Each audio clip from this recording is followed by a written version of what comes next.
Broadcasting live from the Subaru of Gwinnett studio inside the Sonesta Gwinnett Place Atlanta Hotel. It's time for Travel Safely with Bryan Mulligan. Travel Safely is presented by Applied Information, creator of the Travel Safely smartphone app.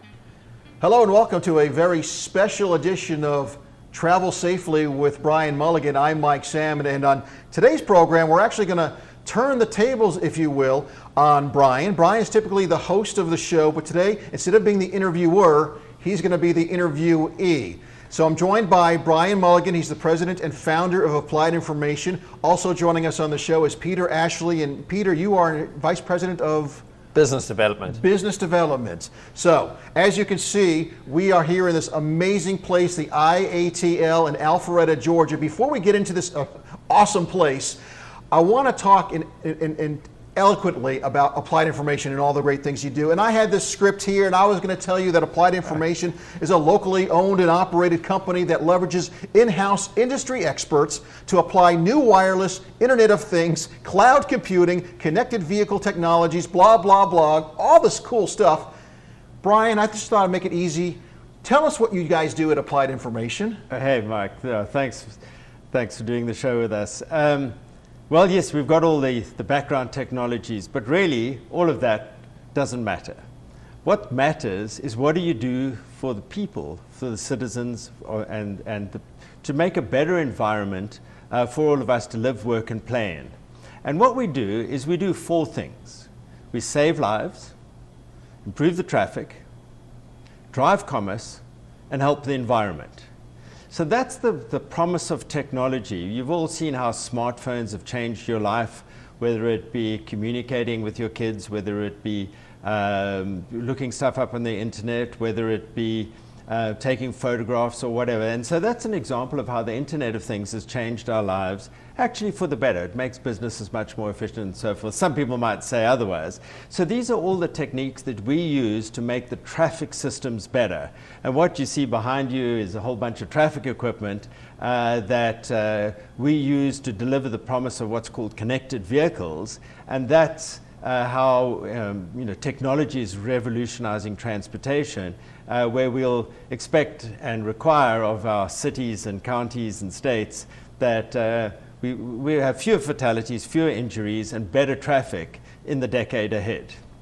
Now, you gentlemen opened this iATL several months ago, and myself and our team, we've had a chance to take a tour and see it. It's an amazing place, and I know you guys give tours all the time. Peter, explain some of the stuff that we see behind us. A lot of this is stuff that we might see on street corners across the country, well, across the world, actually. Yeah, so very interesting. I mean, we opened up this lab so that the auto manufacturers had a place to come in and test everything. Now, in the lab behind us, we've got traffic signal controllers from every single manufacturer in the whole of the United States.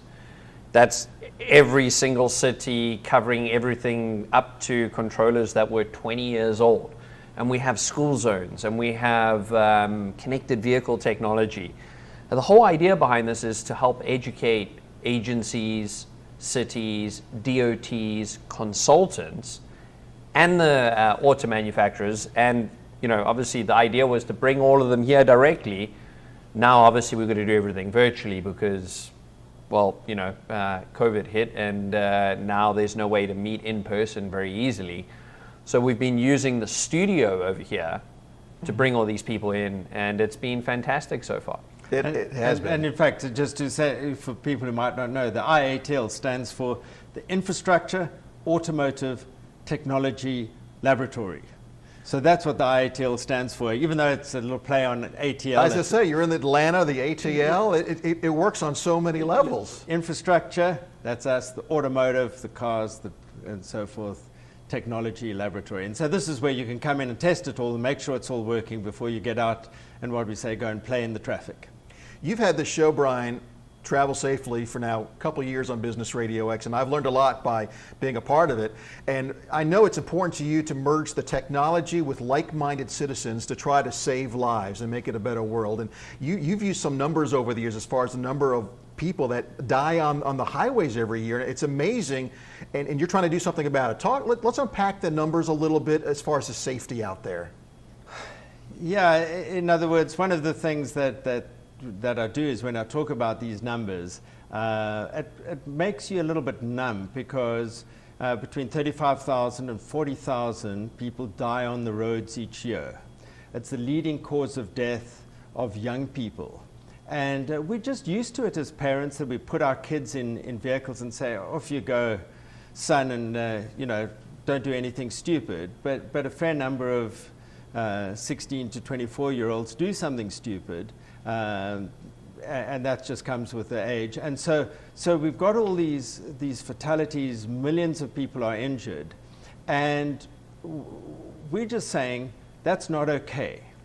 It's time to actually do something about it as a society, as a technology provider, as we can actually deliver a better world. I mean, we can put vehicles on Mars that don't run into rocks in front of them. Well, we have the technology to do that. Well, let's do that right here on Earth. And so, obviously, everybody's used to the way things work, and there's, what's the role of government, what's the role of private sector, and so forth. And we don't take a strong position on that. That's the great American way, is to have a certain amount of lively debate about these things. But technology can make a substantial difference, and that's what we're, as a technology company, are focused on, is delivering those solutions. And then this is the place where everybody can come and see them. And very fortunately, we've got a lot of cities who've said, yeah, we see that. So we've got over 18,000 devices now in over 750 cities. Wow. So we're not short of people who are actually coming along with us and saying, yeah, we see this vision. We're not going to buy little things anymore. What we're going to buy is solutions where we can actually measure how much better this is making things and how much safer it is making things. So we're seeing some tangible results from all of that. So let's get into the weeds a little bit. Let's talk about some of the safety things that you are doing with the technology that's already out there. A lot of it, again, is already displayed behind us. Specifically, and you've taken me around in your smart car, so you've shown me the things that it does in school zones, at intersections. Let's get specific into details. What are some of the things that this technology is doing when you get to, say, an intersection? What is my car telling me? Well, there are a couple of different applications that we're showcasing. Let's first start with emergency vehicles. So, great statistic. The city of Marietta implemented an emergency vehicle preemption system, in other words, giving them green lights. Mm-hmm. Since they've implemented it, they have had 0 accidents in traffic signals for 4 years. Wow. So immediate life-saving technology, straight away. What we're also doing is we have an application called TravelSafely, and that's providing alerts if someone's going to run a red light, if you're going to have a collision with a cyclist, school buses ahead. So there's a lot of different safety aspects that we're building into it to add layers of safety. So you're still going to drive your car, but it's now showcasing that there's a potential that you could have a collision with a cyclist ahead. Now, only about 25% of people see a cyclist. They just don't see it. When you get an audible alert, that raises by twice the amount, so 2 times more likely to see a cyclist ahead. So the whole idea is this is life-saving technology that can be implemented today within a city. And I find it amazing. Yeah, the interesting thing about safety is this, that traditionally the public don't buy safety. That's been something that's quite well demonstrated over the years. And so, for example, where seatbelts were introduced in motor cars, there was, the automakers would have a safety package with seatbelts for you to buy as an extra, and nobody bought them. And airbags were a similar story. So it's now well demonstrated that that is a role for regulation, that we as a society say, okay, well, we're actually going to accept that there's a cost of putting seatbelts and requiring seatbelts in every car. And so we're at that point with connectivity and connected vehicles, when everything connected to everything, it changes everything. And so now this is an opportunity for the various government entities, local, regional, state and national, to come and see all this technology working, so we can have a healthy discussion about what the role of regulation is about safety. And then we've got the other things about efficiency and making the traffic better and so forth. And and so together that makes the fabric of what technology is doing to deliver a better world. And I think nobody would even get in a car today without seatbelts or the airbags. I mean, it's ingrained in us now. What about your technology? Do you see the day where it's just going to be part? I know you're talking with the automobile manufacturers already. Is there going to be that day coming soon, Bryan, where it's just going to be included in the car? And the answer is yes, and hell yes. And the reason being is that cars work so much better when they're connected to the environment around them. So the guy from Ford, as Jovan from Ford said, up until now, the cars have only been connected to the infrastructure through the connection between the asphalt and the rubber. That's the only connection between your car and the road. And the world works completely differently when you're communicating with the intersection ahead, with the school bus ahead, with the fire truck ahead, and so forth. And that added together with the advances in artificial intelligence. And so, for example, when you drive my car around, it reads the traffic lights, and so it'll never run a traffic light, never run a red light. So now the question is, should that technology be compulsory? Right. In cars, and that's all just in the next year, 2 or 3 ahead. This is not long-term stuff. We're connecting, all the intersections, or all the speed limit signs, all the wrong way onto the freeway, all up to the cars. The cars have all got cell phones and connectivity in them, and there are a number of states who are looking at big data exchange services to get all that information into the car, so the car knows what the infrastructure is about, not only through the driver, but electronically. And those layers of safety, the driver, the communications, and then the artificial intelligence with videos and so forth, those 3 layers make a fundamentally safer transportation experience. So we have these smart cars, if you will, that have the technology available in them. You can put the technology in them so you can be, you know when there's a stoplight about to turn red, you know when it's about to turn green. You can see the bikes, the guys on the bikes that you might not normally see. So you got all that there, and you're talking with the manufacturers. But here's where you earn your pay. You're also talking to all the government officials and the city officials and the county officials, because they're the ones that control the intersections and the traffic lights and everything. So you've got to bring everybody together. Yeah, and that's the interesting thing, because now we're talking about pace of change. And we all think that things are changing fast now. But Mike, you've got to realize that the pace of change now is the slowest it's going to be for the rest of your life. It's only going to get faster. Only going to get faster. So how do we bring the states, the counties, and so forth all together? And then also what do we do just on the private sector on our own? So yes, we talked about traffic intersection, but what about stop signs? So let's say the car, you should always stop for a stop sign. There are 350,000 traffic intersections in the United States, fine, but there's 6 million 4-way stop signs. A number of accidents are caused by people running stop signs. So what happens if your phone always alerts you, bop, bop, stop sign, if it thinks you're going to run a stop sign? Because it's those stop signs that you just don't see. The stop signs you don't see. Somebody's gone over them, they're knocked down, or you just didn't see it. The point of the story is, should we wait for the government to implement that?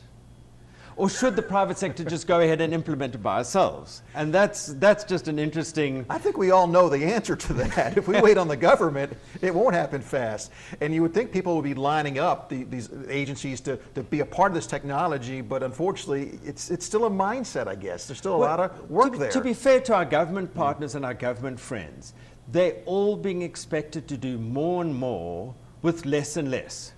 So it's not easy being a government transportation official and just dealing with the public and dealing with the pace of change, whether it be developmental pace of change, whether it be technology pace of change, whether it be pressure from this and pressure from that. And by the way, especially after COVID and stuff like that, and I'm going to cut your budget by 15% next year.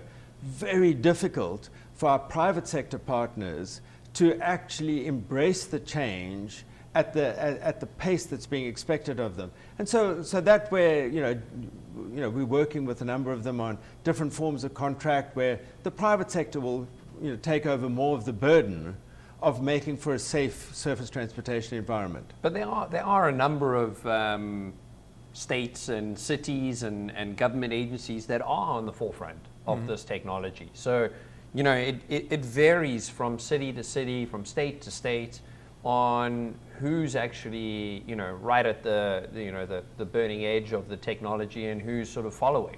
So there are a lot of innovative states as well. So, and we look forward to working with more of them. All right, here's the funny thing is I've never considered myself a tech geek, but 3 years ago when Bryan Mulligan came on a radio show on Business RadioX and talked about applied information, I was like, this is so cool. And we've become friends ever since then. We've talked about the technology and what it's doing now. Looking ahead to the future now, what are some of the things that you're working on? What are some of the products that you might be rolling out? Oh, there's a whole range. And it goes to the whole issue. We're innovative, we're a technology company, and so there's the past, the present, and the future. And in the future, you're going to look at things like more and more use being made of existing connections to infrastructure and existing connections to the motor cars. The business of one day will change the world. We're sort of not really waiting for that. What we're doing is changing the world one traffic intersection at a time. And so that as we roll the technology forward, because all our products have over-the-air software updates, we're continually delivering new applications. And maybe I'll just give you a specific example, because this is something we're testing at the iATL right now. And it's to do with the issue of cyclists. Okay. So everybody knows, cyclists, cycling club, whatever that, what could be so difficult about cycling? Well, in the first instance, a lot of them get hurt and injured when they're riding because people don't see them. The second one is that when you ride your bicycle up to the light, you stop with the red light, and then the light doesn't change. And the reason being is that it's got a magnetic loop in the road that detects the car. Fine, but it doesn't detect your carbon fiber framed bicycle. Mm-hmm. So now the cyclist has to go through on the red. So anyway, what we're doing now is, because the cyclists all carry a phone in their pocket, we know where everybody is. And so what we do is we're not only communicating information to the cyclist, we're taking the information from the cyclist, communicating that to the traffic intersection. And what that does is when you drive up with your carbon frame bicycle, it puts a call in because it recognizes that you're there, and eventually the light will change. But what happens when 3 cyclists arrive? Well, what we want to do is give them priority at the light and turn the light green, provided we don't mess up the traffic. But what happens when the cycling club arrives on a Saturday morning and there are 10 cyclists in a peloton? It's a cycling term there, a peloton. Oh, yeah. I'm impressed. Somebody's been watching the Tour de France. What happens then is we bring all the traffic safely to a halt, and the peloton of the cycling club just flies through on the green. So the mayor stands up and he says, guys, we just delivered this amazing technology which has made cycling safer and given respect to the cycling club in our community by giving them this life-saving technology. And the interesting thing about it, for companies, for cities that already use our technology, the cost is zero. It's just delivering new applications on top of the platforms that they've already bought. So there's something that's going on, a practical example about making things better right now. And how do you improve traffic? Get more people out of their cars into walking, cycling, onto the buses. If you make the bicycles easier to use, more people are going to cycle to bus stops, use buses because it's going to be quicker. So there's all those kind of secondary benefits as well by getting more people onto their bicycles. And we're seeing a change where it used to be everybody was moving out into the suburbs, and now we're starting to see city centers come back where walking and taking a bicycle actually it can make sense now. Or even a scooter. Yeah. So, how are we going to do transportation planning for scooters? Well, it's impossible because nobody knew that scooters were coming. And then one day, a year ago, 1 million scooters fell out of the sky and went all over the city. And so now what we're doing is say, oh yes, but let's now talk about separate lanes for scooters. Let's give them a 3-second head start to get across before the cars turn right into them. This is all making cities more livable to be able to live, work, and play. This is great stuff. I'm just eating this stuff up, and you're getting scoops right here on Travel Safely with Bryan Mulligan. Let's talk about it. And you talked about this earlier when you talked about governments having to do more with less, especially with COVID-19 now, and we're in a very strange time with this pandemic. How has the COVID-19 pandemic affected applied information? What was it like before and now during, and how do you see it moving forward? Well, it's actually pretty interesting. Before, the sales process at Applied Information was having folks going to visit the cities, counties, and states that made up the transportation infrastructure. COVID then hit, and suddenly we stopped travel. But what we did is we invested in a broadcast studio here, which is where we're broadcasting out of the iATL, which the costs weren't that significant compared with the costs of flying and driving around the country and staying in hotels and so forth. And what it allowed us to do is, in fact, reach more people. And the reason why people were much more ready to accept a virtual kind of world versus a physical kind of world, and so it actually made our sales process much more efficient. Now, and we could bring the iATL to them. Yeah. So one of the hardest things is if you go up to a city's room, they don't see all this equipment that's behind us. We've got this whole lab behind us with all of this equipment that, someone can talk about, I'm in Arizona, and this is my traffic controller. Okay, well, come, let's go have a look at your traffic controller and let's go play with it. You're bringing this whole lab to them so that they end up feeling like, they're getting something extra by coming to the iATL, which is huge. Yeah, we give a shout out for the state of Hawaii and the DOT there. Very progressive, and so we won this job with some partners, and we stood it all up here at the iATL and made sure it all worked, and then went out to Hawaii, stood it all up, and magically it all worked. And so that was an example of using the facility to deliver cost savings and increased efficiency for a state DOT who wanted to deploy some of this new technology. So your customers and clients, it's been a positive response to the changes you've had to make. Absolutely. I think that everybody's appreciating that in the first instance, we focused on keeping everybody safe. In the second instance, we focused on delivering great video content. And by great video content, it's yes, we've got all the technical stuff, but that doesn't make any sense unless we've got a way of articulating that in the way that people understand. And some of it is in the sort of question and answer stuff, and some of it is in the form of videos and commercials and trying to explain this value proposition in terms that the public might understand. And far more people are now looking at video.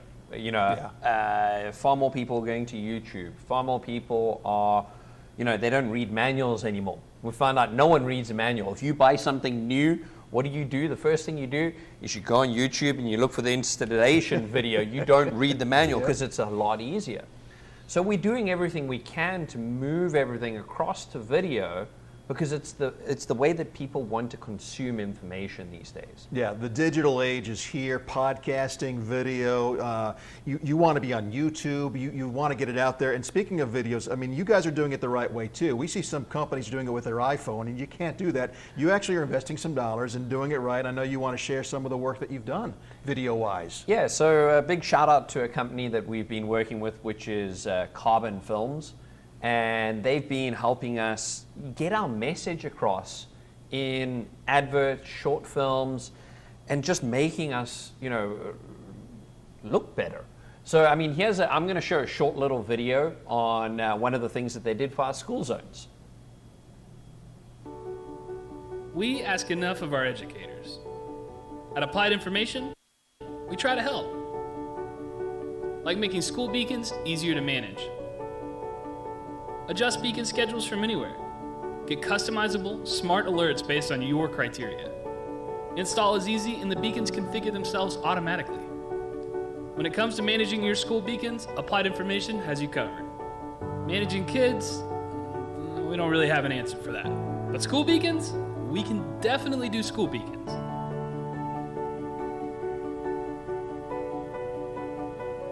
And you can see something like that. It's just, such a simple video, but it gets the message across in such a wonderful way that we engineers, we would engineer a solution, show this, and screen share, where something like that makes all the difference. Now, so what's quite interesting about the school beacon business is that you wouldn't believe that and this is the flashing beacons that go in school, and the reason why it's so important is you want to slow the traffic down when the kids and the buses are going in and out of the school for two reasons. You slow people down. In the first instance, the number of accidents is decreased, and the accidents you do have, the severity is decreased. So to give you an example, that at 20 miles an hour, there's a 90% probability of a pedestrian surviving an accident, collision with a car at 20 miles an hour. But at 40 miles an hour, there's only a 10% probability of a pedestrian surviving an accident or a crash with a motor vehicle. And so what that allows us to do is to articulate in simple terms for all the folks who are running schools out there. They've all got so much to manage. Let's make it simple to have the lights coming on and off at the right time. And the interesting thing is that DOTs have reported to us that up to 90% of the complaints they get from the public as a city or county DOT is from the school beacons going on at the wrong time. Especially 9 times of COVID, when you say, what date did the school starting? And nobody knows. And up until now, folks have had to go around and actually program these things one at a time by actually driving around, and now you can do it all. And school schedules are so complex right now. Some of the schools were starting, some weren't starting. Right. So that, all of these agencies that have the applied information technology could just click a button, turn on the beacons, and turn them off. It was very, very easy to schedule them without having to physically travel out to these things. And everybody's working from home now, so they can do it straight from an iPad. I think if you're the DOT and the biggest complaint you're getting is that our traffic is a little too slow now because the beacons are on, they're not supposed to be, that's a good day. Yeah, but the funny thing is how often citizens then complain is if it's a public holiday and everybody knows that the schools aren't in and the beacons are on and the traffic's going slow, people complain because that's a decrease in efficiency. So you destroy the confidence in school beacons and train people to ignore them when you turn them on at the wrong time. That's why it's so critical to get it right. So Peter and Bryan, you've got this beautiful, well-polished video that you put together. You got these commercials out there. You've been doing a Coping with COVID series, limited series that's on YouTube and everything. Peter, you've done a lot of webinars that I've been able to be a part of and so forth. You've got your podcast, Travel Safely with Bryan Mulligan, that we're on right now. 3 years ago, 2.5 years ago, did you ever imagine you'd be doing these types of things? Absolutely had no idea. And it's actually quite an interesting journey because as a technology guy, you think that the most important thing you've got to do is invent a new widget that works better than the previous widget. And so that was my mindset for many, many years. And in fact, Mike, I got to give you props there. I came on a show with another guy and met you and got a sense of how this helped get your message out to people who need the information about what's going on about the technology, but don't necessarily want to talk about all the nuts and bolts of which byte or which wire goes in which hole.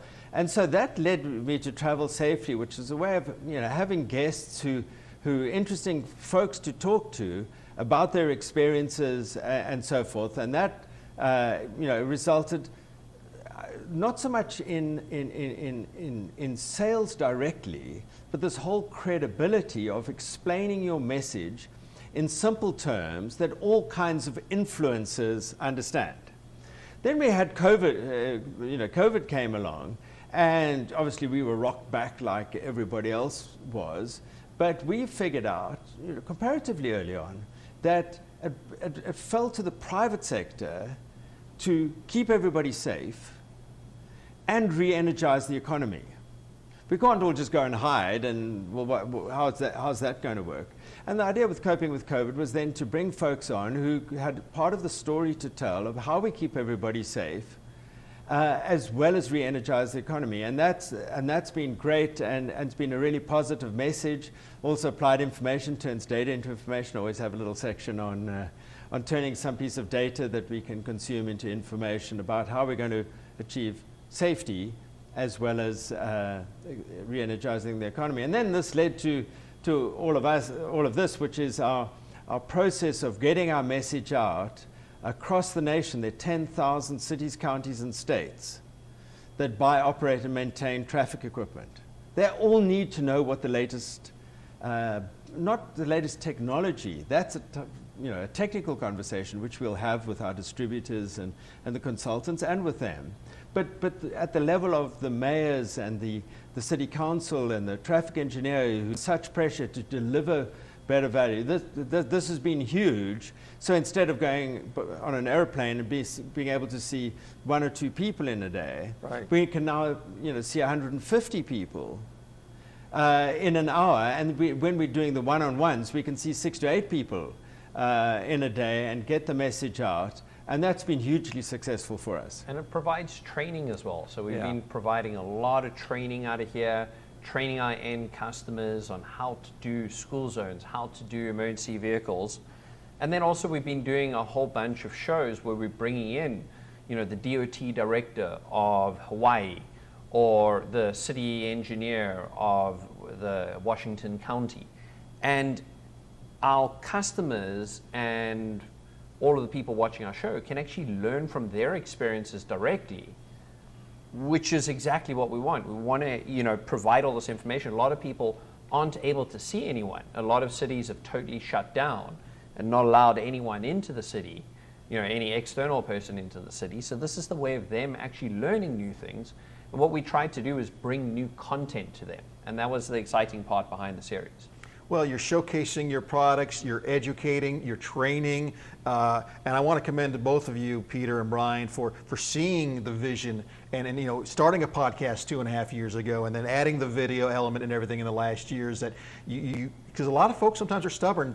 Change is hard for a lot of people, but you guys are kind of in the innovative industry anyway, and you've positioned yourself as a leader within this transportation and technology industry because you're doing it out there with the videos and the audios and the podcasts and so forth. So I commend both of you for seeing the vision and moving forward with it. So with that said, for those people that would like to reach out to you, the government officials, the county, the city officials, the car manufacturers that want to know more about this technology, they want to reach out to Applied Information, they want to know more about the TravelSafely app. What's the best way for them to find all this? Contact us via our email address. You can get me at pashley@appinfoinc.com. That's APPINFO inc.com, or sales@appinfoinc.com, and that way you can get hold of us and get in contact. And I'd love to make the point that how we're going to change the world is through collaboration. You can call us, you're not going to get a sales pitch. Because what you're going to do is this is what we do, this is how we're changing the world. If you want to join us, we'd love you to buy the things that we make. But if you don't, we're actually not offended. You might be not ready. You've got other priorities. That's not a problem for us. What we're in is the pain-solving business. So the business of understanding your pain, and if we can't offer a solution for that, we'll tell you. We're not going to try and sell you something you don't need. And that applies to potential customers, to consultants who want to be able to offer a better solution to their customers in turn. We'll educate you. We don't need you to make any commitment to us. And the same applies, interestingly enough, to our competitors. Everybody can use this space. There's no charge. This is a collection of friends wanting to deliver a better future. Because you really are saving lives, and you now have the proof is in the pudding. You have been saving lives. Yep. You brought up the example earlier of the fire engines that have not had an accident now in over 2 years. I don't know if you even mentioned, I think they've shaved a couple seconds off their response time. That is saving lives. Absolutely. Absolutely. And we've got great. If people want to say, yeah, okay, Bryan, but how do you know that? Well, we'll forward you the studies by independent folks who show how much time you can save by saving a minute off response times and things like that. So we're very happy to share information.